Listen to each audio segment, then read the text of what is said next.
I think we have made lots of progress in that by studying situations where genocide, mass atrocities have been avoided when risks were present. We have learned that there are many things we can actually do that are useful to prevent genocide. Some of the things that we most often quote are early warning, which is carried out currently by the NGOs, the media, the UN, civil society, even by states themselves. Then institutional or capacity building.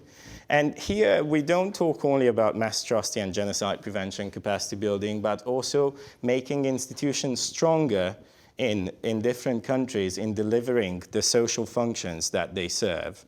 Then reducing economic inequalities. Unfortunately, economic inequalities are still very often one of the structural sources for conflict that leads to mass atrocity, and that's a very important part of the toolbox. Security sector reform, how to empower those who are supposed to protect to actually carry out their function. Strengthening local protection of disadvantaged groups and their members. Here again, we are looking at a wide range, going from legal ways of doing this to the actual application of the legal instruments we have.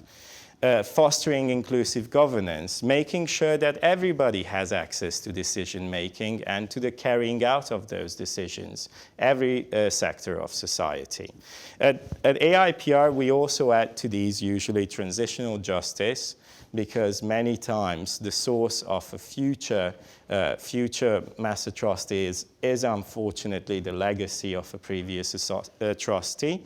And weapons control, for a very obvious reason. Weapons are very often used to carry out mass atrocities. If you hear this, you'll think there's nothing new under the sun. It's kind of true. There isn't too much new under the sun when we want to prevent genocide. These are things that we have been aware that our governments had to deliver in the past too.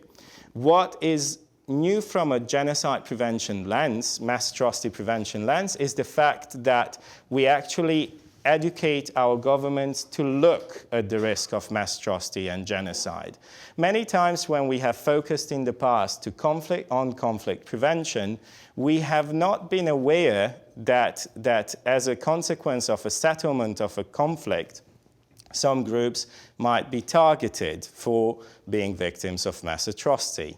Well, that's just an extreme example. Mass atrocity and genocide prevention lens, we believe, helps us see the consequences of policies that are implemented in also a lot less spectacular ways, but essential for prevention.